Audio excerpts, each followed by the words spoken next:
Hello, welcome back to തൻ്റെ kitchen recipes. ഇന്ന് ഞാൻ നിങ്ങൾക്ക് ഷെയർ ചെയ്യാൻ പോകുന്നത് സിമ്പിൾ ഫിഷ് ബിരിയാണിയാണ്. വളരെ എളുപ്പത്തിൽ ഉണ്ടാക്കാം. അതേ പ്രോസസ്സൊന്നുമില്ല. കുറച്ച് ഇൻഗ്രീഡിയൻസ് കൂടുതലാണ്, എന്നാലും അത് പെട്ടെന്ന് നമ്മൾക്ക് ഉണ്ടാക്കിയെടുക്കാം. എല്ലാം ഒരുക്കി വെച്ച് കഴിഞ്ഞാൽ നമുക്കിത് പെട്ടെന്ന് ഉണ്ടാക്കിയെടുക്കാം. അപ്പോൾ ഇത് വളരെ ഈസിയാണ് ഉണ്ടാക്കാനായിട്ട്. അപ്പോൾ ഇതെങ്ങനെയാണ് ഉണ്ടാക്കുന്നതെന്ന് നമുക്ക് നോക്കാം. ഞാനിവിടെ ഒരു പാൻ വെച്ച് 3 ടേബിൾ സ്പൂണ് നെയ്യാണ് ഒഴിച്ചിട്ട് നന്നായിട്ട് ചൂടായിട്ടുണ്ട്. ഈ ഫിഷ് ഇത് 500 ഗ്രാം ഫിഷാണ്, നെന്മീനാണ് ഞാൻ എടുത്തിരിക്കുന്നത്. ഇതുപോലെ ദശക്കട്ടിയുള്ള മീനാണ് ഇതിന് നല്ലത്. പിന്നെ നെയ്മീനാണെങ്കിൽ കുറച്ചുകൂടി ടേസ്റ്റ് ആയിരിക്കും. നിങ്ങൾക്ക് അവൈലബിൾ ആയിട്ടുള്ള മീൻ ഏതാണെന്ന് വെച്ചാൽ അത് വാങ്ങിയിട്ട് ഉണ്ടാക്കുക. ചട്ടി നന്നായിട്ട് ചൂടായിട്ടുണ്ട്.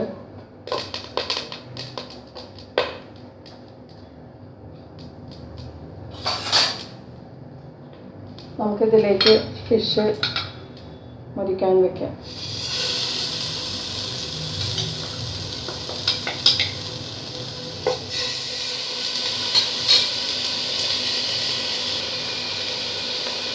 ഇപ്പോൾ മീൻ ഞാനൊരു സൈഡ് അത് മുരിയുന്നത് വരെ നമുക്ക് വെയിറ്റ് ചെയ്യാം. അതിന് മറിച്ചിട്ടതിന് ശേഷമാണ് നമ്മൾ ഇതിലേക്ക് ചേർക്കുന്ന സാധനങ്ങളെല്ലാം ചേർക്കുന്നത്. അപ്പോൾ ഒരു സൈഡ് മുരിയുന്നത് വരെ നമുക്ക് വെയിറ്റ് ചെയ്യാം. ഇപ്പോൾ ഫിഷ് ഒരു സൈഡ് മുരിഞ്ഞിട്ട് ഞാൻ മറിച്ചിട്ടിട്ടുണ്ട്. ഫിഷ് ഞാൻ അല്പം മുളക് പൊടിയും മഞ്ഞൾപ്പൊടിയും കുറച്ച് ഉപ്പും കൂടി ചേർത്ത് മാരിനേറ്റ് ചെയ്താണ് ഞാൻ വെച്ചിരുന്നത്. കൂടുതൽ മുളക് പൊടിയൊന്നും ചേർക്കരുത്, കാരണം അത് കരിഞ്ഞു പോകും. അതുകൊണ്ട് വളരെ ലൈറ്റായിട്ട് കുറച്ച് മുളക് പൊടിയും മഞ്ഞൾപ്പൊടിയും ഉപ്പും മാത്രം മാരിനേറ്റ് ചെയ്യാനായിട്ടാണ് ഉപയോഗിച്ചിരിക്കുന്നത്. എന്നിട്ട് അതിപ്പോൾ ഒരു സൈഡ് അധികം മുരിയുണ്ട്. അതിനുശേഷം ഞാൻ മറിച്ചിട്ടതാണ്. ഇനി ഇതിലേക്ക് നമുക്ക് ചേർക്കാനുള്ള സാധനങ്ങൾ ചേർക്കാം.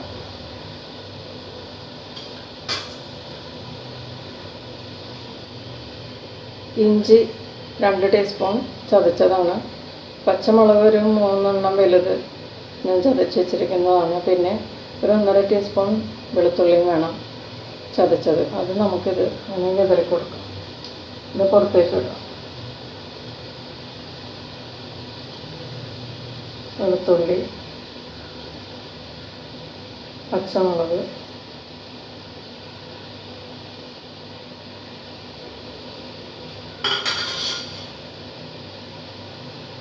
ഇനി ഇതിലേക്ക് ഒരു ചെറിയ തക്കാളി ചോപ്പ് ചെയ്താണ് അതും ചേർത്ത് കൊടുക്കുക.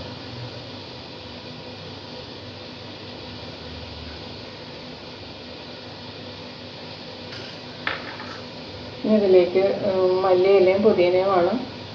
പുതിന കുറച്ച് മതി, മല്ലിയില കുറച്ച് കൂടുതൽ വേണം, ചേർത്ത് കൊടുക്കുക.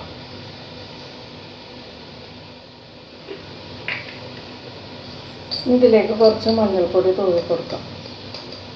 ഒരു 1 ടീസ്പൂൺ മഞ്ഞൾപ്പൊടി തൂവി കൊടുക്കാം.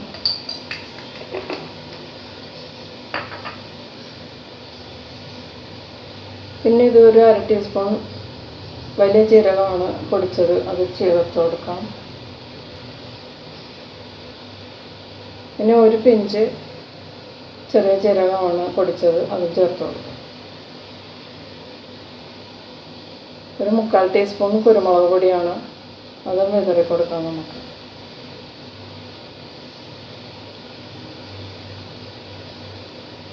പിന്നെ ഇത് ഞാൻ പൊടിച്ചു വെച്ച ബിരിയാണി മസാലപ്പൊടിയാണത്. ഹോൾ സ്പൈസസ് ആയിട്ട് നമുക്കിത് ഒരു പാക്കറ്റിൽ എല്ലാ കണ്ടൻസും ഉണ്ടാവും ബിരിയാണി മസാലയുടെ. അത് ഞാൻ വീട്ടിൽ കൊണ്ടുവന്നിട്ട് ചൂടാക്കി പൊടിച്ച് വെച്ചിട്ട് കുപ്പിയിലാക്കി വെച്ചതാണ്. അത് ചേർത്ത് കൊടുക്കാം.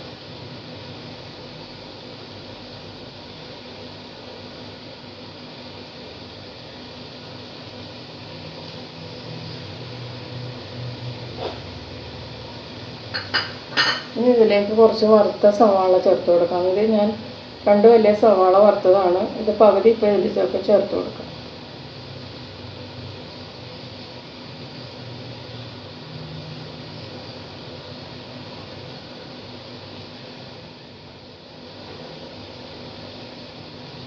ഇനി ഇതിലേക്ക് ഒരു ചെറുനാരങ്ങയുടെ നീരാണ്, അതും നമുക്ക് ഇതിലേക്ക് ഒഴിച്ചു കൊടുക്കാം.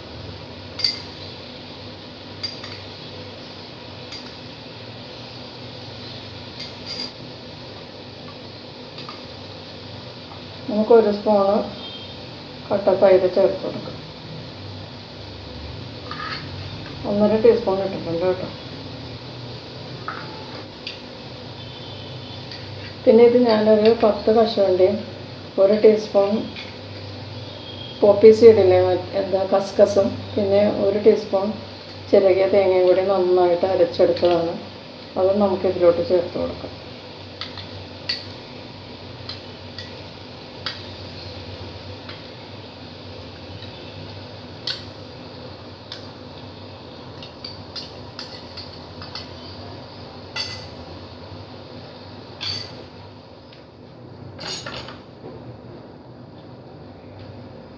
ഇനി നമുക്ക് 1 ടീസ്പൂൺ ബിരിയാണി മസാല നമ്മൾ പാക്കറ്റിൽ വാങ്ങിക്കുന്ന ഏതെങ്കിലും ബ്രാൻഡിൻ്റെ ചേർത്ത് കൊടുക്കാം.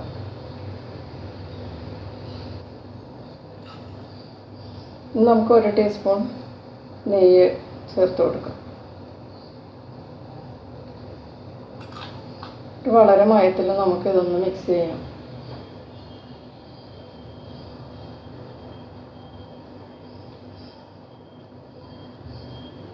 അതൊക്കെ കഷ്ണങ്ങളൊന്നും അകത്തി കൊടുത്തിട്ട് മസാലകളൊക്കെ താഴേക്ക് ഇറങ്ങത്തക്ക വിധം മീൻ പൊടിഞ്ഞു പോകാതെ നമുക്കിതൊന്ന് പതുക്കെ മിക്സ് ചെയ്യാൻ മസാലയെല്ലാം.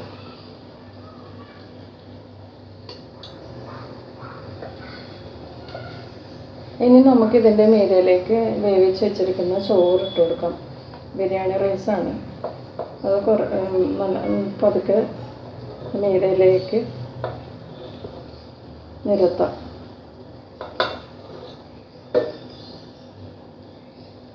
ഞാനിത് വെന്തതിന് ശേഷം ഇതിലേക്ക് കുറച്ച് സവാള മസാലയൊക്കെ വറുത്ത് ഇതിനകത്തോട്ട് ചേർത്തായിരുന്നു ആറണേന് മുന്നേ. ഒരു 500 ഗ്രാം റൈസാണ് കേട്ടോ ഞാനിത് വേവിച്ചത്. 500 ഗ്രാം മീനും.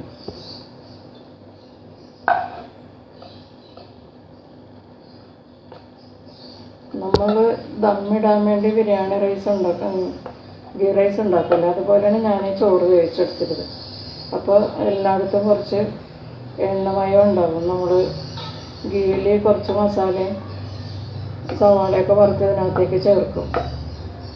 അപ്പോൾ ചോറിന് നല്ലൊരു ഗ്ലേസിങ് ഉണ്ടാവും, നെയ്മയം ഉണ്ടാവും. അപ്പോൾ അതുകൊണ്ട് ഞാൻ അങ്ങനെയാണ് ചെയ്തിരിക്കുന്നത്. എനിക്ക് വേണമെങ്കിൽ ഇത് 3/4 വേവാകുമ്പോഴേക്കും വെള്ളം ഊറ്റി കളഞ്ഞിട്ടും എടുക്കാം. ഇങ്ങനെ അറിയാവുന്നവർ ഇങ്ങനെയും ചെയ്യാം. നെയ്ച്ചോറ് ഉണ്ടാക്കിയിട്ട് ഇതിൻ്റെ പുറത്തേക്ക് നമ്മൾ ബിരിയാണി ദം ചെയ്യുമ്പോൾ ചിലർ നെയ്ച്ചോറ് ഉണ്ടാക്കിയിട്ടാണ് ദം ചെയ്യുന്നത്. അതുപോലെയും ചെയ്യാം. ഞാൻ അങ്ങനെയാണ് ചെയ്തിരിക്കുന്നത്. വെള്ളം മാത്രം കറക്റ്റാക്കിയിട്ടാൽ ചോറ് നല്ല കറക്റ്റായിട്ട് കിട്ടും. ഇപ്പോൾ ഇത് കണ്ടോ, ഞാൻ വറ്റിച്ചെടുത്ത ചോറാണെന്ന് പറയൂ. ഇത് കണ്ടാൽ നല്ല ഒന്നും തൊടാതെ ഇരിപ്പുണ്ട് ചോറ്. ഇതിങ്ങനെ നിങ്ങൾ ചെയ്യാൻ നോക്കുക. ഇത് 20 മിനിറ്റ് കുതിർത്തിയതാണ് അരി. അതിൽ അരി ഞാൻ 500 ഗ്രാം അരി അളന്നപ്പോൾ 2.5 ഗ്ലാസ് ഉണ്ടായി എൻ്റെ ഇവിടെയുള്ള ഗ്ലാസ്സിന്. അപ്പോൾ ഞാനിട്ടത് 3.5 ഗ്ലാസ് വെള്ളമാണ് ഇട്ടത്. ശരിക്കും വേണമെങ്കിൽ 4.5 അല്ല 5 ഗ്ലാസ് വെള്ളമാണ് എടുക്കേണ്ടത്. ഞാൻ 3.5 ഗ്ലാസ് വെള്ളമേ ഒഴിച്ചിട്ടുണ്ടായുള്ളൂ. അതുകൊണ്ട് കറക്റ്റായിട്ട് ഇതുപോലെ ആയിക്കിട്ടി. ഇനി നമുക്ക് ഇതിലേക്ക്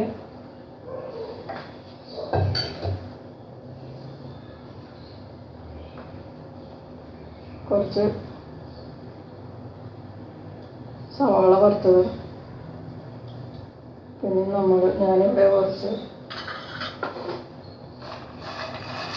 കാഷ്യൂസും റൈസിൻസും വറുത്ത് വെച്ചിട്ടുണ്ടായിരുന്നു, അതും കൂടി തൂവാം.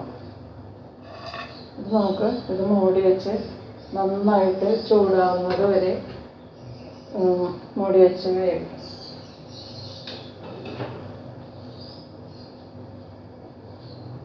ഇനി ഇത് മൂടി വെച്ചിട്ട് നന്നായിട്ട് ചൂടാവുന്നത് വരെ, അതായത് നമുക്ക് തൊടുമ്പോൾ അറിയാൻ പറ്റും നന്നായിട്ട് ആവി വരണം അതിൻ്റെ ഉള്ളിൽ നിന്ന്.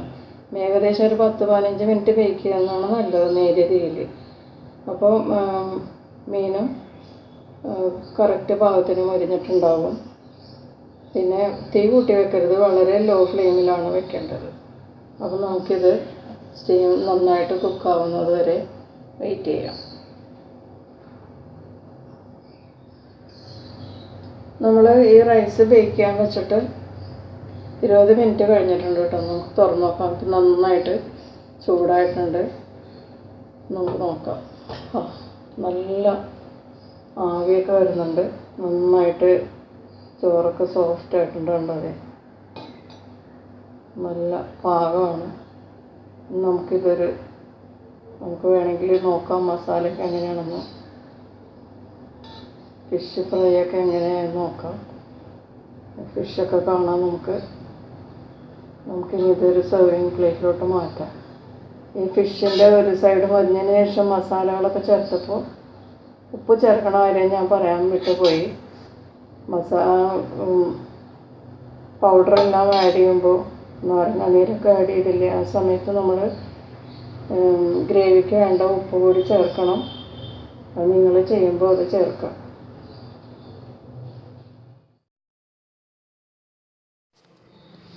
അപ്പം ഞാൻ ഈ ബിരിയാണി ഒരു സെർവിങ് പ്ലേറ്റിലോട്ട് മാറ്റിയിട്ടുണ്ട്.